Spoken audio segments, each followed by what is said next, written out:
Complete healthy tips کی جانب سے شبیر سامچے کا سلام۔ آج ہمارا ٹاپک سیب ہے۔ فارسی میں اسے سیب یا قتل کہتے ہیں، بنگالی میں سیبو کہتے ہیں، سندھی میں سوف کہتے ہیں، انگریزی میں ایپل ٹری کہتے ہیں، ایپل کہتے ہیں۔ اس کا مقام پیدائش جو ہے صوبہ سرحد پنجاب، مغربی سندھ اور وسط دکن کا علاقہ، اس طرح دوسرے دنیا کے ممالک میں بھی یہ پیدا ہوتا ہے، ایران میں بھی پیدا ہوتا ہے۔ یہ مشہور پھل ہے، میوہ ہے، جس کی بہت ساری اقسام ہیں۔ اس کا درخت تقریباً 30 فٹ تک اونچا ہوتا ہے۔ پتوں کے آخری حصے روئیں دار ہوتے ہیں۔ ابتدا موسم بہار میں اس پر سفید رنگ کے پھول لگتے ہیں جن پر سرخ رنگ کے تیڑے ہوتے ہیں۔ پھل کا رنگ سبز شروع میں، بعد میں پیلا اور سرخ ہو جاتا ہے۔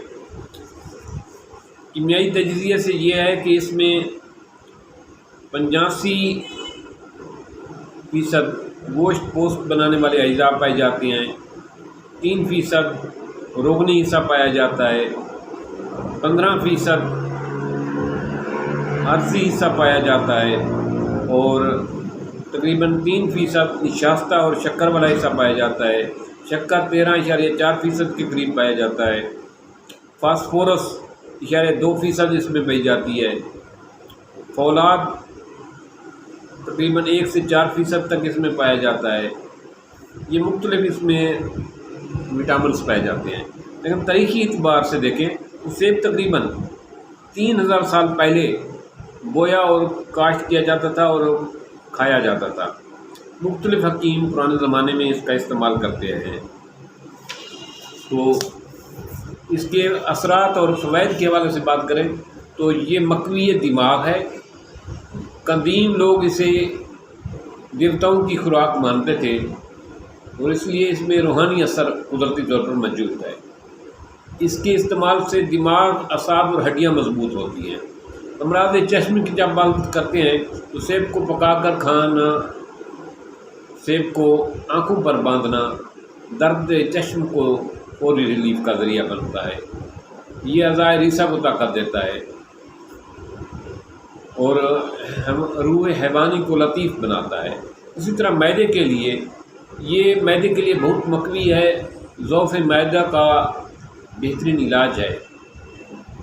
سیب کچھ ترش بھی ہوتے ہیں، یہ قے کو دور کرتا ہے اور ان کی بلڈ پریشر کو کم کرتا ہے۔ سیب کو آٹے میں رکھ کر لپیٹ کر اس کو آگ میں اگر بھونا جائے تو اس کا پھر رس نکال کر استعمال کیا جائے، روٹی پکا کر استعمال کی جائے تو یہ بھوک کو بڑھاتا ہے، جسم کو فربا کرتا ہے۔ سیب کے جوس میں آٹا گوندھ کر روٹی بنائی جائے، اس سے بڑی طاقتور غذا دنیا میں اور کوئی نہیں۔ مردانہ طاقت کے لیے یہ منی کو پیدا کرتا ہے، کھانے سے جسم فربا ہوتا ہے، مردانہ طاقت بڑھتی ہے۔ وبائی امراض میں اس کار کے استعمال کرنے سے آدمی مختلف چھوٹی بیماریوں سے، وبائی بیماریوں سے محفوظ رہتا ہے۔ سیب اور اس کے پتوں کا استعمال آگ جلے کے لیے اس کا رس، اس کے پتوں کا لیپ کریں، جہاں سے آگ سے جلس گیا ہو حصہ وہ فوراً ٹھیک ہو جاتا ہے۔ اسی طرح اگر کسی کو آپ منشیات سے جان چھڑوانا چاہتے ہیں، کوئی شراب کا عادی ہے یا فیم کا عادی ہے، اس سے جان چھڑوانے کے لیے سیب کا اس کو کھلایا کریں اس ٹائم، تو یہ عادت اس سے چھوٹ جاتی ہے۔ کھٹے میٹھے ذائقے کے حساب سے یہ دل اور جگر کو بہت طاقت دیتا ہے۔ سیب کے مرکبات میں جوارش سیب سب سے زیادہ مشہور ہے۔ سیب کا حلوہ بہت مشہور ہے۔ خمیرہ سیب مشہور ہے۔ روب سیب جو ہے وہ استعمال کی جاتی ہے۔ سیب کی شکنجی کے طور پر استعمال کیا جاتا ہے۔ اس کا شربت بہت ساری بیماریوں کا علاج ہے۔ اسی طرح اس کے پھولوں کا گلقند بنایا جاتا ہے۔ جس طرح گلاب کے پھولوں کا گلقند بنایا جاتا ہے، اس کا گلقند بنا کر استعمال کیا جاتا ہے۔ یہ بہت ساری بیماریوں میں بہت زبردست قسم کا ہے۔ یہ دل اور دماغ کو طاقت دیتی ہے، اس کی گلقند معدے کی اصلاح کرتی ہے اور پرانی سے پرانی قبض کا علاج ہے۔ تو سیب جس طرح جتنا زیادہ ممکن ہو سکے اس کو استعمال کریں۔